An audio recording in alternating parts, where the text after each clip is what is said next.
Guys, কেমন আছেন সবাই? আশা করি অনেক অনেক ভালো আছেন। সো আজকে আবারও চলে আসলাম নতুন একটি ভিডিও নিয়ে। সো আজকে আপনারা বুঝে গিয়েছেন কি পিসি বিল্ড করতে যাচ্ছি।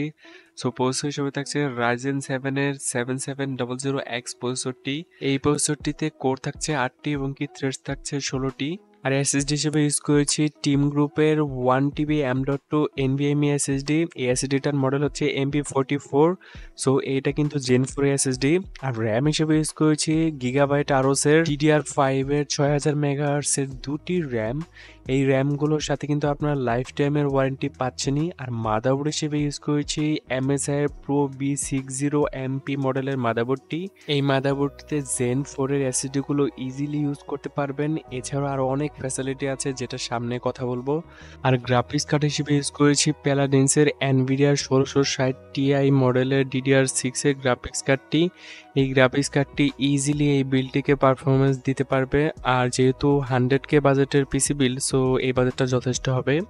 আর এই বিল্ডটিতে পাওয়ার সাপ্লাই হিসেবে ইউজ করেছি এসি পাওয়ারের 650 ওয়াটের পাওয়ার সাপ্লাইটি। যে মাদারবোর্ডটি ইউজ করেছি, চলুন এই মাদারবোর্ডের টেকনিক্যাল বিষয়গুলো নিয়ে একটু কথা বলা যাক। সো যদি এই মাদারবোর্ডটা আপনারা সিলেক্ট করেন তাহলে আমি অবভিয়াসলি সাজেস্ট করবো যে এই মাদারবোর্ডে আপনারা চাইলে 9000 অথবা 8000 সিরিজের প্রসেসরগুলো ইজিলি ইউজ করতে পারবেন। যদি বাজেট থাকে তাহলে 9000 সিরিজের গেমিং প্রসেসরগুলো ইউজ করতে পারেন। সো আর যে প্রসেসরটা, এই প্রসেসরটার আমার যে বিষয়টা সবচেয়ে বেশি ভালো লাগে সেটা হলো এই প্রসেসরটিতে আপনারা যে L3 ক্যাশটা পাচ্ছেন সেটা হলো 32 MB। সো L3 ক্যাশ যত বেশি থাকবে সেটা গেমিং এবং কি মাল্টিটাস্কিং এর জন্য অনেক হেল্পফুল থাকে। আর এই বিল্ডটিতে যে র্যামগুলো ইউজ করছি, এই র্যামগুলো কিন্তু ইজিলি মাদারবোর্ডের সাথে একদম সিঙ্ক করা পসিবল। সো আপনার মাদারবোর্ডে যদি ARGB ফিচার্স থাকে তাহলে ইজিলি মাদারবোর্ডের সাথে সিঙ্ক করে লাইটটাও সিঙ্ক করে নিতে পারবেন। সো আর এই বিল্ডটিতে যে ক্যাচিংটি আমরা ইউজ করছি সেই ক্যাচিংয়ের সাথে এটা কিন্তু সিঙ্ক করা হয়েছে। সো ফুল ক্যাচিং এবং কি ফুল লাইটটা ARGB যখন সিঙ্ক হয়ে যায় তখন অনেক দেখতে সুন্দর লাগে। সো সামনের ভিডিওতে দেখতেই পারবেন কিভাবে সিঙ্ক করা হয়েছে বা দেখতে কেমন লেগেছে। সো যে গ্রাফিক্স কার্ডটি ইউজ করেছি এটা হয়তো বেস্ট না হলেও মোটামুটি চালিয়ে নেওয়া যাবে এরকম গ্রাফিক্স কার্ড। সো এই গ্রাফিক্স কার্ডটির সাথে আপনারা 2 বছরের ওয়ারেন্টি পাবেন। এটা অফিসিয়াল ওয়ারেন্টি না, আনঅফিসিয়ালি ধরা চলে। যে ইম্পোর্টার তারা এই ওয়ারেন্টিগুলো প্রোভাইড করে থাকে। সো আপনারা যদি গ্রাফিক্স কার্ড প্যালাডিন্সের এটা নেন তাহলে অবভিয়াসলি আপনার গ্রাফিক্স কার্ডের ওয়ারেন্টিটা বুঝে নেবেন। যেহেতু এক সিরিজের প্রসেসর, সো খুব ভালোভাবে জানেন এটা অনেক বেশি গরম হবে। সে কারণে কুলার হিসেবে ইউজ করেছি থার্মাল রাইটের অ্যাকোয়া এলাইট 360 মডেলের কুলারটি। সো এই কুলারটি ইজিলি এই প্রসেসরটিকে ঠান্ডা রাখতে পারবেন, 60 থেকে 70 ডিগ্রির ভিতরে ইজিলি রাখতে পারবে।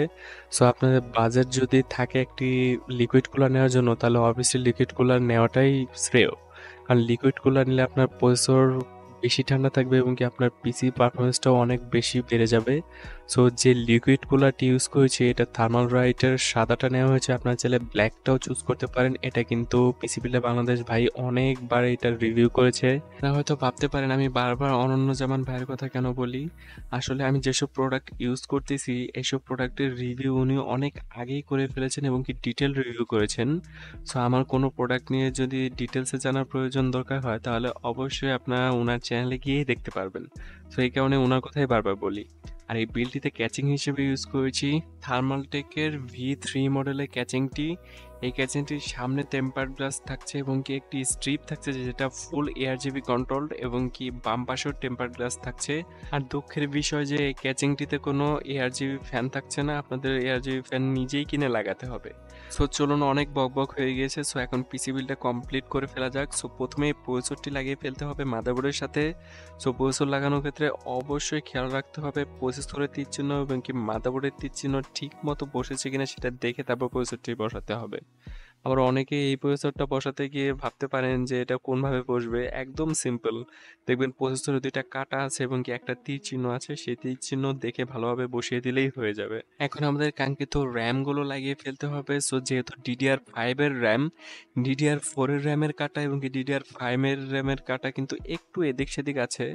সো সেটা ভালোভাবে দেখে তারপর র্যামগুলো লাগাতে হবে। যেহেতু অনেক এক্সপেন্সিভ র্যাম, এই র্যামগুলো কিন্তু সিঙ্গেল স্লটের প্রাইসই পড়ে মোটামুটি 8 থেকে 9 হাজার টাকার মতো। সো র্যামগুলো খুবই কেয়ারফুলি লাগাতে হবে, তা না হলে কিন্তু র্যাম অক্কা পেতে পারে। সো এখানে আমাদের কাঙ্ক্ষিত এসএসডিটি লাগিয়ে ফেলতে হবে। এই এসএসডি কিন্তু জেন 4 এসএসডি, যেহেতু MP44 মডেলের এসএসডি। সো এটা কিন্তু অনেক পপুলার হয়েছিল, এখনো বর্তমানে অনেক পপুলার আছে, কিন্তু প্রাইসটা একটু বেড়ে গিয়েছে। সো এটা কেনার জন্য আপনারা একটু অনলাইনে ঘোরাঘুরি করতে পারেন, যে ওয়েবসাইটে কম রেটে পাবেন সেখান থেকে কিনে নিতে পারেন। সো এখন আমাদের ক্যাচিং এর ভেতরে মাদারবোর্ডটি বসিয়ে ফেলতে হবে। মাদারবোর্ডটি বসানোর আগে অবশ্যই মাদারবোর্ডের ভেতরে আসা যে টিনটি, এটা টিন বললে বেশি ভালো হয়, কারণ আমরা বাঙালি ভাই, এটা বে বলার কোনো দরকার নেই, এটা বে বলি আমরা।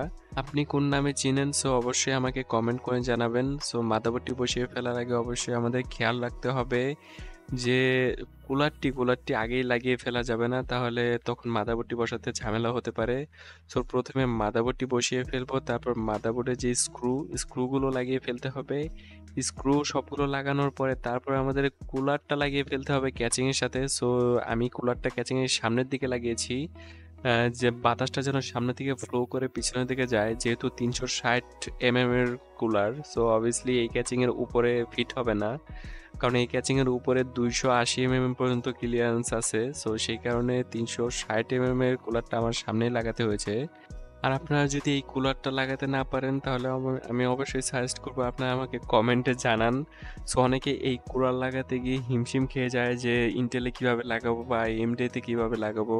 সো লিকুইড কুলার লাগানোর একটা নিনজা টেকনিক আছে। সো আপনাদের যদি ভিডিও প্রয়োজন হয় আমাকে অবশ্যই কমেন্টে জানাবেন, আমি আপনাদেরকে স্পেসিফিক একটা ভিডিও করে দেখিয়ে দিব যে কিভাবে লাগাতে পারেন। সো এখন আমাদের কাঙ্ক্ষিত গ্রাফিক্স কার্ডটি লাগিয়ে ফেলবো। সো এই গ্রাফিক্স কার্ডটা অনেক বেশি পাওয়ারফুল না হলেও মোটামুটি ভালোই পাওয়ারফুল, যেহেতু 1660 Ti DDR6 এর। সো এটা দিয়ে আমার মনে আছে যে এককালে আমি অনেক গেমিং করেছি, তাও আল্ট্রা সেটিংসে গেমিং করেছি। সেটা শুরুর দিকে হবে। বর্তমানে হয়তো এই গ্রাফিক্স কার্ডটা তেমন পাওয়ারফুল না হলেও কিন্তু মোটামুটি মাল্টিটাস্কিং কি মোটামুটি বেসিক লেভেলে গেমিং এর জন্য যথেষ্ট হবে। সো দেখতেই পাচ্ছেন সবগুলো কম্পোনেন্ট লাগানো কমপ্লিট হয়ে গিয়েছে, কেবল ম্যানেজমেন্টও কমপ্লিট হয়ে গিয়েছে। সো এখন অন করে দেখবো পারফেক্টলি ওয়ার্ক করতেছে কিনা। সো আপনারা খুব ভালোভাবে জানেন যে আমি ক্যাচিং এর ভেতরে সবকিছু ঢোকানোর আগে আমি উইন্ডোজ কমপ্লিট করে ফেলি, এবং কি যত ড্রাইভার দেওয়ার প্রয়োজন সবগুলো কমপ্লিট করে ফেলি, যাতে অন করার পরে কোনো ঝামেলা না হয়। সো দেখতে পাচ্ছেন লাইটগুলো অন হয়ে গিয়েছে। সো এআরজিবি লাইট খুব ভালোভাবে কাজ করছে। সো এমএসআই স্ক্রিনও চলে আসছে। আশা করি যে 2-4 সেকেন্ডের ভিতরে অনও হয়ে যাবে। দেখতে পাচ্ছেন কি ফাস্ট অন হয়ে গেল, ওয়েলকাম স্ক্রিনও চলে আসছে। সো এখানে আর কোনো কিছু এক্সট্রা করে করতে হবে না। সো যথেষ্ট পরিমাণ ফাস্ট আছে, তার মধ্যে জেন 4 এর এসএসডি। সো স্পিডে কোনো কমতিই থাকবে না। দেখতে পাচ্ছেন লাইটগুলো কেমন লাগছে। সো এটা কিন্তু এআরজিবি সিঙ্ক হয়েছে মাদারবোর্ডের সাথে। সো এটার এআরজিবি লাইনটা আমি মাদারবোর্ডের সাথে লাগিয়েছি, ওই দেখতেই পাচ্ছেন। আপনাদের বাজেট যদি 100K আশেপাশে থাকে তাহলে অবশ্যই এই পিসিটি সাজেস্ট করা যেতে পারে। সো এই পিসিটি নিলে মোটামুটি মাল্টিটাস্কিং এর কাজ এবং কি বেসিক লেভেলে গেমিং ইজিলি তো করতেই পারবেন। সো আমি মেনলি টার্গেট করেছি যারা ভিডিও এডিটিং করেন তাদের জন্য। সো এই পিসিটি ভালো লাগলে অবশ্যই আপনারা কনসিডার করবেন, আপনার ফ্রেন্ডদের সাথে শেয়ার করবেন। বর্তমানে আমার চ্যানেলের ভিউ অনেক কমে গিয়েছে, সো আগের মতো ভিউ আসতেছে না। সো আমি আপনাদের কাছে আশা করবো যে অনেক বেশি বেশি শেয়ার করবেন। সো আজকের মতো এই পর্যন্তই। সবাই ভালো থাকবেন, সুস্থ থাকবেন। আমার ভিডিও ভালো লাগলে অবশ্যই লাইক করবেন, শেয়ার করবেন আপনার বন্ধুদের সাথে। আর আমার ভিডিও ইনফরমেটিভ হলে অবশ্যই আমার চ্যানেলটি সাবস্ক্রাইব করবেন। সো আরেকটা কথা আমি বলতে যাচ্ছিলাম যে আমার কিন্তু ফেসবুক পেজও আছে, আপনারা কিন্তু চাইলে সেখানে গিয়েও লাইক কমেন্ট করতে পারেন। সো আজকের মতো এই পর্যন্তই। আল্লাহ হাফেজ, টাটা।